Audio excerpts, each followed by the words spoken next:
on this Friday night. Do you really care? If you care about the students and the kids? boys, you will stop attacking the school. Yeah. Frustration, expulsions, and allegations of sexual assault at a prestigious Toronto private school. These 8 people that got expelled do not represent the 1,100 plus students at St. Mike's. Why police are appealing for more victims to come forward. To see this is devastating. In California, hundreds are still missing as wildfires rage. Why so many people couldn't get out in time. A sick note, I shake my head. Missing work because you're under the weather? Canada's doctors say you shouldn't have to bring in a sick note. This is The National.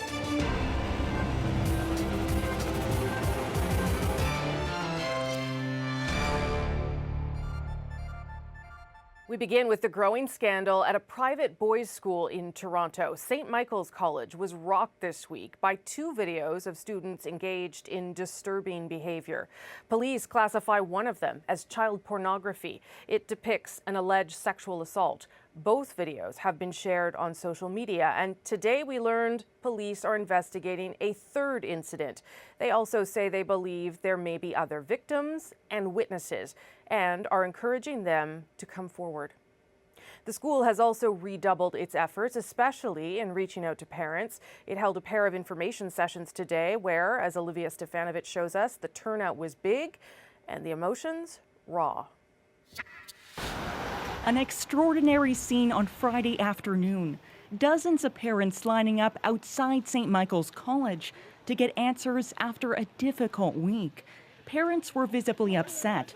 Leave the boys alone. You got your story. Are you not concerned for your kids? Bugger off. And when they left that meeting with school administrators, they lashed out even more My son, while defending their school. The students and the boys, you will stop attacking the school. Yeah. Your media. Yeah. You're snuck putting kids. into- Our kids are getting bullied Because by of you. other kids, and be like the way you're reporting 12-year-olds, 11-year-olds are getting like threatened by other That's kids. Yeah. disgusting. And These are sexual assault allegations. Aren't you concerned about that? I'm more concerned about what the media is doing to the school around this incident. You're not helping. You're more concerned about how the media is covering this than the sexual assault allegations. The We are. allegations are We're being very taken concerned care about of you. by the police. According to the Canadian press, the first incident involved the basketball team and a student who was bullied and soaked with water. The second incident, according to that same report, involved the football team holding down a student and allegedly sexually assaulting him with a broom handle. All caught on tape and shared on social media, resulting in a stunning warning from police to erase any copies or face child pornography charges. In all, 8 students have been expelled. These 8 people that got expelled do not represent the 1,100 plus students at St. Mike's. Like those parents, this student, whose identity we've agreed to protect, also defended the school. The student body is a very tight-knit brotherhood. We love each other. We're great. We're a great school. The people have not heard what our school is really about. But that wasn't the experience of Kyle Frazier. He says he left the college in 2013 because of constant bullying.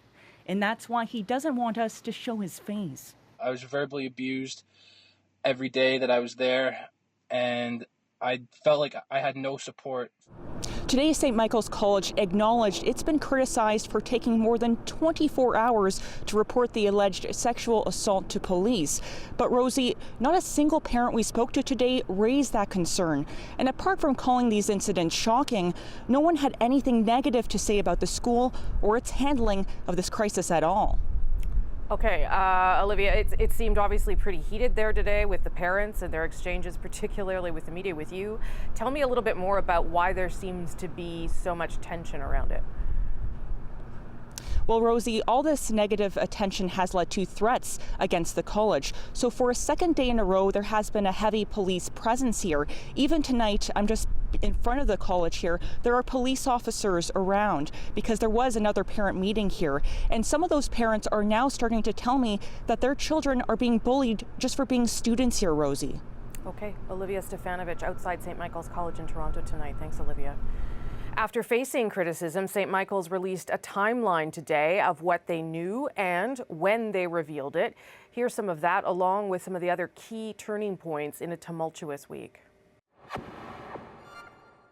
On Monday morning, the school says it received a video of an incident in a boys' washroom and notified police. By that evening, the school says it received a second video of an incident in a locker room. On Wednesday, as the first media reports emerged, Toronto police announced they were investigating an alleged sexual assault at St. Michael's. The school released its first public statement and says it turned over the video. And on Thursday, police said they learned of the alleged sexual assault from media, not the school. The school was made aware of a third incident and then notified police. So far, there's been no information about that third incident. No details have been released. Our senior correspondent, Susan Ormiston, though, has been taking a deeper look at St. Michael's to give us a sense of the school. So, Susan, give us a picture of what kind of school it is. Yeah, Rosie, better known as St. Mike's. It's over 160 years old. It was started by Roman Catholic Basilian Fathers. It's a top-tier independent school in Toronto, one of a handful of boys' schools with over 1,000 kids from grades 7 to 12. It's highly competitive, a big sporting school. Some boys come on scholarship for athletics, and for most of the other students, parents pay about $20,000 and up a year in school fees. It has a well-worn culture and great rivalries with other private boys' schools in Toronto, and for the most part, a proud alumni. Now, earlier today, we spoke to John Schumann. He's an education lawyer who's handled many bullying cases and who also went to St. Mike's in the 1980s, and he describes it as a school of long traditions. Traditions and rituals, and don't question the way things are done. So all of that, I think, kind of comes together and makes it into a school where this sort of thing could happen, because if it's happened before and sort of the things that kids knew have happened before, or it's what happened to them, or the sort of things that they experienced that made other people apparently great, let's do it too. I don't know if this was taking a preying on someone who was more vulnerable, but maybe they felt that someone who was more vulnerable, this was a way to sort of go after them. Or, like, we're the A group and you're the B group or the C group or the D group, so we're going to teach you who's on top. Is that particular to boys' schools, do you think? I don't think so. I mean, I've heard about it in a lot of boys' schools, but I think it's a particular to schools that have that sort of high pressure and, driven to succeed. You're there with certain expectations that you're going to act and behave and achieve certain things. Because it's a fiercely proud school. It is a fiercely proud school, and it has produced a lot of great students, and a lot of very big success stories have gone to that school. Rosie, he also talked about different reporting structures. In some provinces, public schools have strict reporting protocol, but in some private schools, they may approach it differently. Private schools, it's pretty simple. It's what the school contracted to do. So if the school contracted with the parents to provide a school where they would, treat this sort of thing harshly and respond quickly, and then that's what parents can expect. But a lot of private schools don't address this specifically in their contract or how they're going to deal with it. And they may incorporate a code of conduct, but that may not be a protection for some of, weaker or more vulnerable kids in the school. Okay, so these incidents, they're not exactly new, of course, Susan. Unfortunately, hazing and bullying can be a part of school life for some kids. Yeah, remember, Rosie, McGill University was forced to come clean and make some changes after a similarly violent assault on a freshman footballer more than 10 years ago. And there are many others we don't hear about publicly. Now, Toronto police, as you reported, are raising the prospect there are more victims here and more witnesses, which raises so many disturbing questions beyond who did this, who watched the alleged assaults, who egged them on, who shared the video, and what should be the consequences for those who are bystanders but stay silent. Those are the types of big questions a lot of parents, not just at St. Mike's, are struggling with this week. Okay, Susan, thanks for this. Appreciate it. Susan Ormiston in Toronto tonight. Turning now to the massive California wildfires, still ravaging parts of that state tonight. More than 70 people are confirmed dead. And breaking in the last hour, the local sheriff says more than 1,000 are missing, though some of the names on the list may be duplicates. There are a lot of people that want some answers. They are depending on us to find their loved one. But as much as officials hope those people will be found safe in shelters or with family and friends, the search for human remains continues. especially in Paradise, California, which the Camp Fire has all but wiped off the map. Our Kim Brunhuber went to that devastated community, and as he explains, part of what originally drew people to live there is part of what made it so dangerous when the fire came. To understand why so many people died, why so many more are still missing, all you have to do is spend a couple of minutes driving around the Pheasant Ridge Mobile Estates. A retirement community burnt down to knee height, everything reduced to blocks and powder. In these seniors communities, many of the roads twist and turn around in confusing loops. Many of them, in fact, are dead ends. So an able-bodied adult like me can easily get disoriented, never mind a much less mobile senior trying to escape in the smoke and flames. Cars became kilns and, in some cases, tombs. Flames able to melt metal into shiny ribbons. Now, just over a week after the fire started, hundreds are still listed as missing. This is a dynamic list, right? Some days there might be more people, some days there might be less people. Driving on this community on a hill, surrounded by canyons, you can appreciate how narrow the roads are, how steep the terrain is, and with cars stalling and blocking the roads, how hard it would have been to get out. That's why, after the last major fire 10 years ago, authorities came up with a new emergency plan. Evacuate the town in stages, those closest to the danger leaving first. But this fire, they say, moved too quickly. And controversially, officials opted not to send an emergency wireless alert. In this area, cell signals are spotty, and many choose to live off the grid.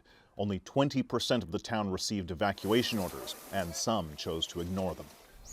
On some homes, yellow notices indicating that inside were occupants unwilling to leave. With the danger so close, I spoke to one man who didn't want to appear on camera, who said simply, "This is my home." Don't worry about it. I'm fine. It was that need for isolation and independence that led many to Paradise. But for most, it's come at an enormous cost. Kim Brunhuber, CBC News, Paradise, California. Now, as huge as the Camp Fire remains, firefighters do have it about 50% contained, allowing rescuers to get in and incredible stories of survival to get out. 62-year-old Helen Thomas, who'd had a stroke, was alone when the flames closed in on her house. Despite severe mobility issues, she somehow got her wheelchair outside, crawled into it, and went looking for help, all while houses burned and power lines came crashing down. Luckily, firefighter Scott McLean arrived just in time. There's this elderly gal in a wheelchair. Look closer, there's a puppy in her lap and her purse is hanging on the back. And I do not know to this day how she got down to Pence Road alive. McLean quickly drove her and her dog to safety. To the UK now, and what's become a two-pronged attack to fend off a growing revolt. British Prime Minister Theresa May is now working behind the scenes and indeed out in public to try and shore up support for her Brexit plan and really to save her own political skin. Letters of no confidence keep piling up from Conservative MPs who want May ousted as leader. They need 48 to trigger a formal leadership challenge. Already, at least 23 MPs have made their letters public. There's speculation more have been filed in private. One British paper says a vote could take place as early as next Tuesday. But a key minister in favor of Brexit threw May a lifeline today. Do you have confidence in the Prime Minister, Mr. Day? I absolutely do. I'm also looking forward to continuing to work with all my government colleagues and all my colleagues in Parliament in order to make sure that we get the best future for Britain. And on radio this morning, May again insisted that's exactly what her plan will do. I truly believe this is the best deal for Britain. All right, so how's it all going down with the British public who decided all this in the end? Thomas Degler took to the streets of London with that Brexit plan in hand to ask people what they think. No one said it would be light reading. This is the document that has upended British politics. Theresa May's fully detailed Brexit plan, approved in Cabinet, all 585 pages of it. It sure is causing a fuss in the government, but what about on the street? Have you actually held it and to see how heavy it is? I never did, but this is ridiculous, yeah. How much do you think politicians actually know about what's in here? Yeah, probably very little. How do you feel the Prime Minister is handling this? Oh, well, I don't know. I don't know how anyone could handle it. You could argue about the pros and cons of the detail. I think she has handled herself amazingly. She can at least ought to expect loyalty from her fellow party members. They're just waiting to stick the knife in. Hoping to briefly escape that Tory infighting, the Prime Minister turned to ordinary Brits on a radio call-in show. Prime Minister Theresa May takes your calls. The first caller demanded she quit. I respectfully ask you to do the right thing in the national interest and stand down to allow someone from the Brexit camp to take the lead. To the Prime Minister. Instead, May pledged this. Well, decisions on things like who could come into this country will be taken by us here in the UK and not by Brussels. And that's exactly what the deal I've negotiated delivers. So There's no question she is resilient, facing down internal revolt time after time. The bookmakers had stopped taking bets on May's demise, but now they say the odds are she could survive. News coming out of Westminster seems to suggest that if there was a vote of no confidence, she may well just squeak over the line. Her job and the future of the country go hand in hand. Brexit will shape Britain, and the final deal will define Brexit. Food for thought, indeed. Thomas Dagg, CBC News, London. Some other stories we're following tonight live on The National. If you're waiting for an international package to arrive, you may have to keep waiting. Canada Post is asking 190 countries to halt mailing shipments to Canada. We're running out of time. The holiday surge is quickly approaching, and we are backlogged at all our major processing facilities. The company says it has a 30-day backlog as a result of rotating strikes. Hope for a negotiated resolution had a setback today. The workers' union said it won't be taking the latest offer to its members. When I see the way some of my people get treated at press conferences, it's terrible. So we're setting up a certain standard, which is what the court is requesting. President Trump is vowing to create rules and regulations for how White House reporters act. The announcement coming just after a federal judge ordered CNN reporter Jim Acosta's press pass to be temporarily reinstated, saying the U.S. president acted inappropriately in suspending it. The CIA has concluded Saudi Crown Prince Mohammed bin Salman ordered the assassination of Jamal Khashoggi. Multiple U.S. media outlets reporting that tonight. The journalist was killed last month inside the Saudi consulate in Istanbul. Saudi officials have repeatedly denied involvement in the killing. Still ahead tonight, the pop panel on tweets, followers, and, quote, meaningful conversations. Can Twitter really change its image? And as it happens, celebrates 50 years on the air. Host Carol Off on some of the radio show's most remarkable moments. That'll be fun. And next, should your employer demand a doctor's note when you call in sick? Why Canada's doctors say no. What that will do is increase the number of patients I have to see in a day to provide those work notes.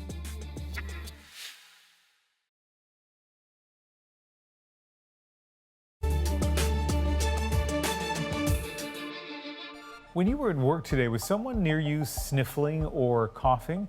Of course, doctors say it's best for everyone's health if sick people stay home, but all of that turned into a political controversy today in Ontario. The Canadian Medical Association lashed out against a government bill that would let employers require a doctor's note whenever a worker wants to take a sick day. The CBC's Catherine Cullen looks at who's fighting that change and who welcomes it. The pain in the neck to have to do it. Dr. Iris Gorfinkel doesn't like sick notes or the proposed law that means she could be writing more of them. What that will do is increase the number of patients I have to see in a day to provide those work notes. And then on top of it, those patients may be exposed to diseases in my office while waiting for a note. About a year ago, when Ontario's Liberals passed a law that would hike the minimum wage, they included a provision that entitles everyone to 10 personal leave days, including 2 paid sick days, and said employers can't ask for a doctor's note. The Ford government is reversing the Liberals' plans. It's a job killer. With a pro-business law that would eliminate paid sick days and allow employers to ask for doctor's notes if they think it's warranted. Sick notes, I shake my head. Today, a national doctors group has come out against the move. I think the reinstatement of sick notes puts an unnecessary burden on people who are already sick. And I think it really raises the risk of spreading colds and flus. But some employers groups called for these changes, saying the sick days were being abused. In a letter to the Ford government, the Retail Council of Canada said, "Our members are seeing significant evidence that the 2 paid personal emergency leave days are being widely treated as floater days off, i.e. de facto vacation days." This labor lawyer applauds giving employers the option of asking for a note. People who deserve the benefit of the doubt invariably get the benefit of the doubt, because employers don't want to be paying for sick notes. Employers don't want to be aggravating their employees. Ontario's Economic Development Minister didn't have any specific response to the Medical Association's concerns, but a spokesperson reiterated that sick notes are a workforce and attendance management tool. The final vote to turn this plan into law could come next week. Catherine Cullen, CBC News, Ottawa. As part of its campaign, the CMA commissioned an online survey from Ipsos. It suggests that if the law requires a doctor's note, 80% of employees would simply go to work sick. Up next on The National, the Marvel Universe lost a giant this week. Creator Stan Lee, Andrew, and the pop panel on his legacy. And CBC Radio's As It Happens turns 50.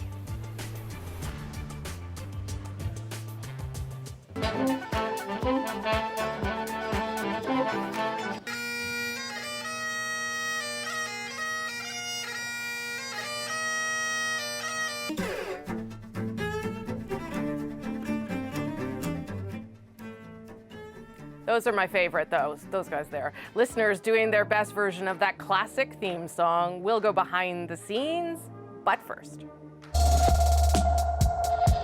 In case you missed it, the kilogram was redefined today. Hello. This moment in Versailles was heavy with significance. The world's reference for the kilogram changed, the result of a unanimous vote by representatives from 60 countries. Canada. Même chose en français. Oui. Ah. Come here. Canada's chief meteorologist, Alan Steele, couldn't contain his glee. Well, personally, I was really honored to represent Canada. I got to be the delegate for Canada to cast the vote. So for me personally, that was really a big deal, and I liked it very much. Meteorologists like Steele are in charge of a system that we all rely on. Until now, every kilo was measured against one standard. Everyday living would be in a state of chaos if we did not have reliable units of weight and measurement.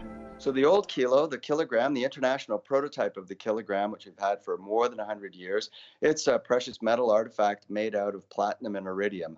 It's actually kind of not very interesting looking because it really is just a lump of metal. And for science, a hunk of metal is by now a pretty crude reference point. The new kilogram is based off a feature of quantum physics known as Planck's constant. Locking it down, though, took decades. But now, no matter where you are, with the right equipment, you will get an astonishingly accurate reference kilo every time. The good news for consumers or for all of us is that the mass unit, the size of the kilogram, is not going to change. It won't change anything next time you're at the grocery store, but for science and tech, measuring the very small accurately will be a very big deal. Maybe for pharmaceuticals or cellular medicine, for things like nanotechnologies or microelectronic devices. So it's a really strong improvement for our existing science and really a gateway to all the science that we're going to need for the technologies that are coming up in the next decade or so.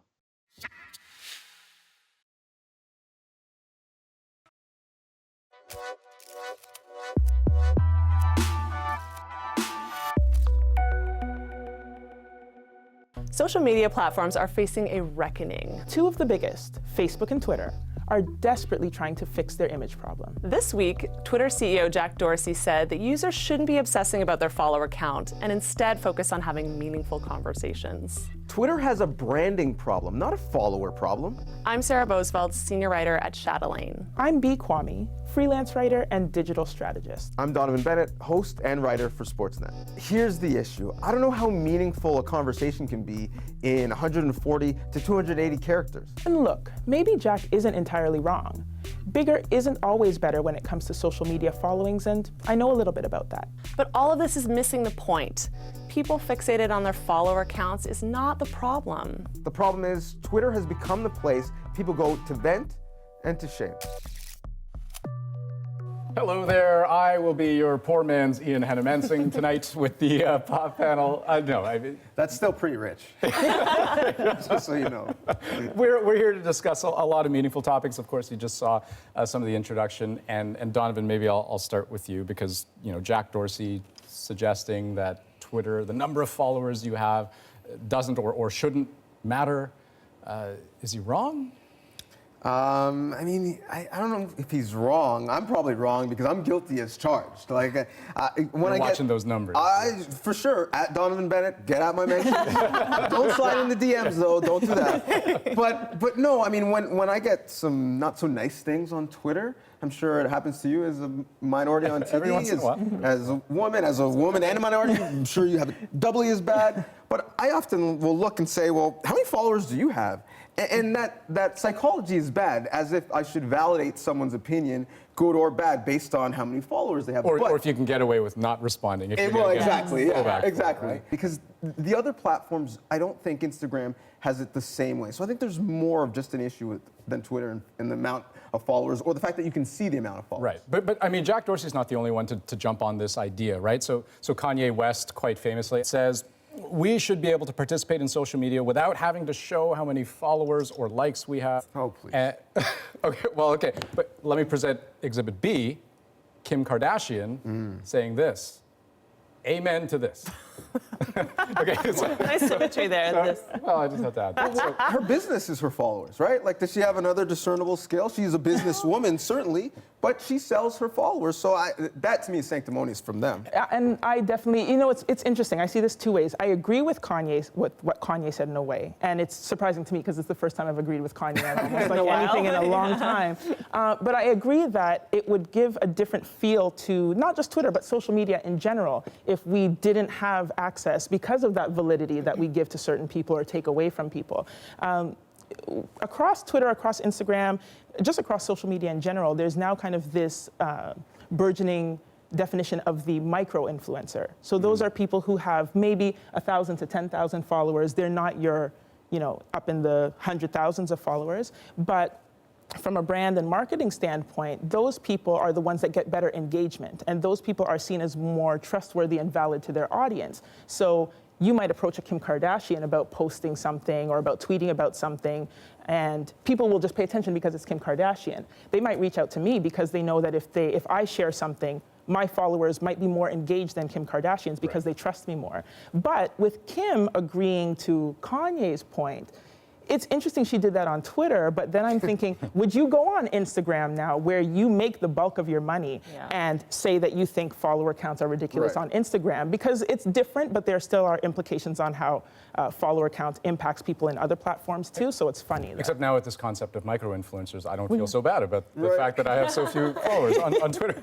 So Sarah, what's your take on this? Because another question I suppose I wonder is whether all of this fixation on follower counts and the metrics and gamifying of Twitter, whether that is getting at what Twitter's biggest problem is. Yeah, well, I think Twitter has often dodged what its biggest problem is, which is harassment, and the way that it allows certain people to keep being extremely damaging actors online and pretending to have some kind of code of conduct and then really completely ignoring it depending on who you are. Like, say you're the President of the United States of America and you're consistently breaking the codes of conduct, that's fine. But if you're a woman online, as Donovan said, it can be extremely horrible for you. And so I think a lot of people leave the platform because of toxicity. And so I think Twitter, by saying, we're concerned about your own sort of social fragility, so your self-esteem, as Kanye is talking about. But at the end of the day, we've built this entire structure around following. The tribalism is baked in, and the polarization is what they make their money on, or their audience on. So, but I mean, it's superficial to me to talk about, being concerned about follower count. Just on that point, though, I mean, how do you fix the problem given what Twitter is? You mentioned Donald Trump. He's got a blue check mark. So in a way, they're co-signing the fact that he harasses, he gives misinformation on the platform, but for being honest, he drives massive traffic to that platform. Yeah. Whenever he uses it, it becomes news. So if they wanted to send a message, erasing followers is... I do want to move on because, I mean, we're talking about this sort of one existential crisis for the social media platform, because there's another one that I think is worth talking about, although it is very different. Take a look. Flows and flows of angel hair and ice cream castles in the air. It's clouds, illusions I recall. I really don't know clouds. I don't belong here! I'm not a toy! Okay, so this is the point where all of our viewers turn to themselves and say, what are they playing? What are they talking about? What channel am I on? Okay, so this was a teaser, obviously, for Toy Story 4 that just came out this week. The movie itself comes out next summer. But let me try to explain what you saw there. So that was Forky. He is a spork kind of turned arts craft who clearly is a toy, but doesn't want to be a toy, doesn't think he's a toy, but the other toys think he's a toy and want him to be a toy and want to take him on their toy adventures. So, I mean, we're talking about a kid's movie, for crying out loud, but kind of, boy, like what a premise for our time. I think we're in a time where we're constantly trying to define or redefine everything, right? We're talking about labels all of the time and pronouns all the time. What is an asylum seeker? What is an illegal alien? What is a male or female? Or are those things important, right? So we're always constantly trying to define things. And so I looked at the trailer and I'm like, oh, are they trying to tell me something? Is Pixar trying to have a bigger statement for the parents? Because those movies are great because the parents often get something from it, and the kids obliviously are just watching cartoons. And so it sounds like you're happy that they're taking this on. And Sarah, I mean, you're a new mom. Yeah. You just had a baby. Do you see this as being, I guess, a springboard for conversations that you might have? I think so. You know, I think it can just be enjoyed by the child, but children are sponges, as we know, and they take in so much around them. And to have it, you know, fun animated characters grapple with some very deep, complex things might seem counterintuitive, but if Toy Story 4 succeeds in making a really fun storyline in this and making it relatable to kids and prompting some conversation about, you know, how do you think the spork feels in this milieu of Mr. Potato Head and the robot. And I'm sure. That I don't see any harm in that. I think that's okay. Yeah, because the kid's maybe not experiencing it as some deep thing, right? Yeah. So I think that's all right. All that said, I'm sure there are people who are watching right now who are thinking, they are taking this pretty darn seriously. Yeah. This is what we saw in that trailer. Yeah. B, I mean, your take. What jumped out at you? So then the other thing that really jumped out to me, and you know, holidays are coming. I'm thinking of gift lists and all that stuff. Is just the fact that what I have learned with a 4-year-old is that you can buy them the most expensive, amazing baby Einstein toy. I know where you're going with it, yes. And they will want to play with the fork. They will want to play with the box it came in. Yes, so it's just a good reminder for me, like, you know what? Maybe I don't need to spend a ton of money. Let's just get some forks and some, like bendy straws and let her just do her thing. But I bet you they'll be retailing the Sporky for sure. for like $30. They won't want it anymore, right? They'll be like, oh, give me, and so just try to give like a replica one with an actual Exactly. Spork. Okay, I do want to stay on this theme of things that are, maybe ostensibly for kids, but really they're for all ages. The world of pop culture lost one of its giants. Stan Lee of Marvel Comics fame passed away. He was 95, and he left behind a whole host of legends in their own right. Characters that he helped create, Spider-Man, the Avengers, the X-Men. So we thought a fitting way to close this week would be to share the Stan Lee co-creation that we most identified with. And this will be an interesting conversation, I suspect. Sarah, why don't you kick us off? Okay, well, I'm going to come up as very naive about the comic world here and not very deep, given the deep depths of this. So to me, I was like, The Incredible Hulk speaks to me. Certainly when I'm hangry, when I need a sandwich, I'm like, you know, I get. But like, we'll get into beast mode sometimes. I can get into beast mode. You mentioned to me just having a child. Obviously, I had to get into beast mode there a little bit, you know. Yeah, for me, I think my main pick is Storm. I was just taken aback that there was like a black girl with all the other cool people who's got superpowers and she can control the weather. And I started thinking that I could go outside and control the rain, and it was a whole thing for a while. Donovan, what have you got? Black Panther. Oh, surprising. No, I was just going to say, yeah, sure. I don't know, that blazer. Definitely like a pig. I was going to say something. If I had to pick one, so I thought about this long and hard, and I thought actually Daredevil. There is an element of risk in doing national television. Absolutely, Daredevil. Hey, so you're wearing a cape next time we see you on TV. I've got it just under the chair. I can show it to you next time. All right, thanks so much, guys. That was excellent. Thank you. Good to be here. Thanks.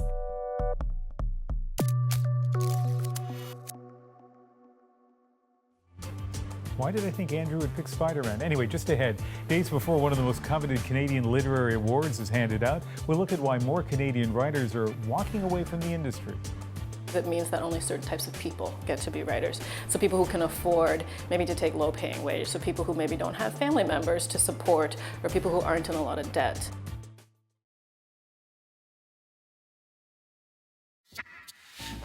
To all CBC stations and affiliated stations through the radio network and by Annex satellite, this is As It Happens. That was a taste of As It Happens from the 70s. For generations now, Canadians have turned to the CBC radio show for a unique experience, emotional, incisive, sometimes a little strange. Its hosts over the years, from Barbara Frum to Michael Enright to Mary Lou Finley, are household names. And this weekend, the program turns 50. We joined host Carol Law for a look behind the scenes.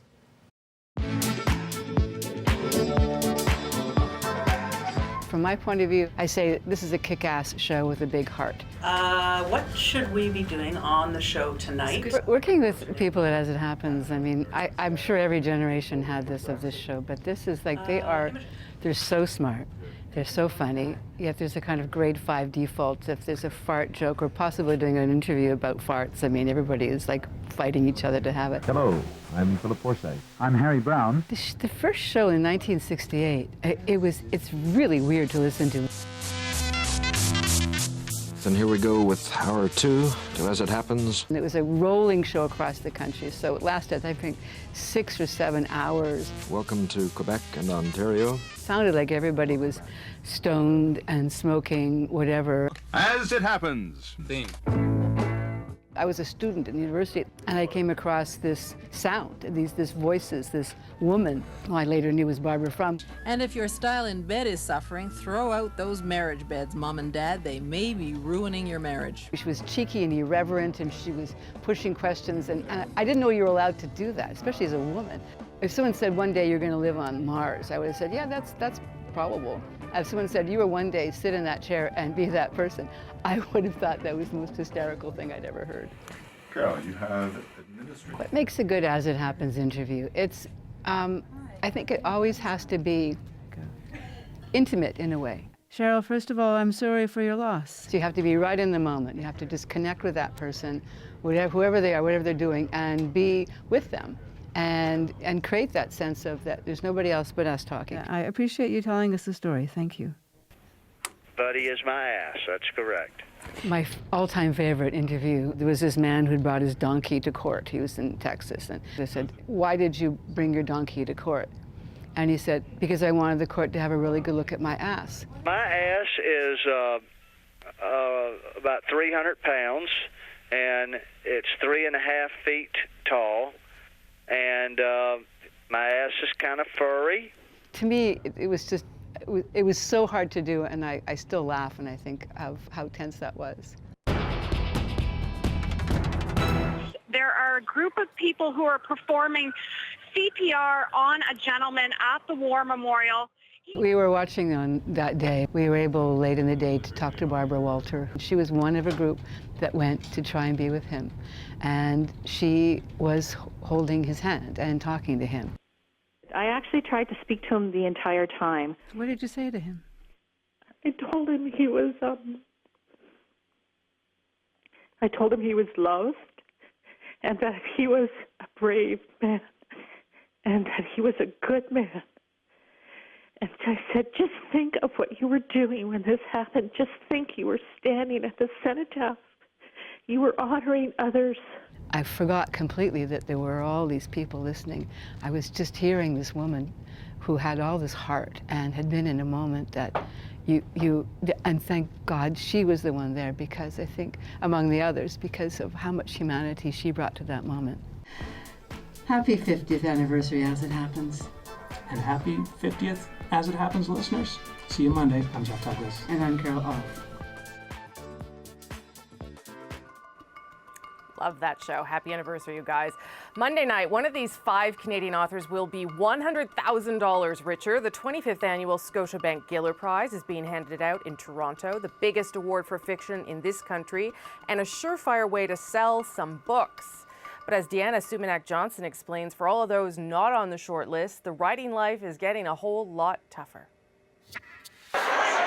Literary award season, a dizzying array of parties where wine flows and major cash prizes are given. Kathy Page, who has been writing for 30 years and has been up for big prizes before, waits with bated breath to see if she wins this time. My husband has to give up work for health reasons, so it would save me from a financial emergency. The winner of the 2018 Rogers Writers Trust Fiction Prize is Kathy Page. Fortunately for Page, she won the $50,000 Rogers Writers Trust Fiction Prize. Wow. These glittering parties and major prize money may lead you to believe that Canadian writers are doing pretty well for themselves, especially those with some name recognition. But that's far from the truth. Charles Foran. Charles Foran has an Order of Canada and has written 11 books, including the best-selling biography of Mordecai Richler. After that book came out, Foran wrote an essay that talked about why he had to quit writing full-time. Because it took 5 years to write that book, and it was a book that people liked, and then the book was awarded heavily, all these prizes. And even that, if you add it up, it still doesn't add up to the income of a middle-tier banker for 1 year. You may think, well, writers have always been poor, but according to the Writers' Union of Canada's recent survey of its members, never quite this poor. Writers now make 78% less than 20 years ago and 27% less than just 3 years ago. Average income from writing is just under $9,400 a year. Some of the factors behind this trend: new copyright laws allow educators to photocopy written work without paying. Fewer publishing houses means fewer avenues for writers to put out their work. There's also fewer freelance magazine assignments that used to supplement writers' incomes. If this trend continues, the repercussions will be far-reaching. We're actually seeing authors leave the industry, and to us that is the worst impact. What that means is if there are fewer authors, there's obviously fewer voices, fewer stories, and that impacts the readers. Still, writers like those attending this event called Get That Grant are not going down without a fight. A lot of my income comes through ebook sales, through convention appearances, and through Patreon campaign. So I think that one of the things that authors in Canada are doing right now is trying to broaden our reach, make sure that we're diversifying our streams of income. For the arts, getting creative to solve a crisis facing one of the oldest creative industries. Deanna Sumanak-Johnson, CBC News, Toronto. This year's Giller Prize will be announced Monday night on CBC Television. I get to go and interview the winner, lucky me, and you can watch it at 8 p.m. local time a little later in Atlantic Canada. Up next on The National, it was supposed to be a relaxing holiday in Paradise, California for a couple from BC, but when that wildfire tore through the town, they adjusted their plans. It just felt like the right thing to do, to come and help. And if we could just help in some small way to show some love to these people who have lost everything. Meet them in our moment.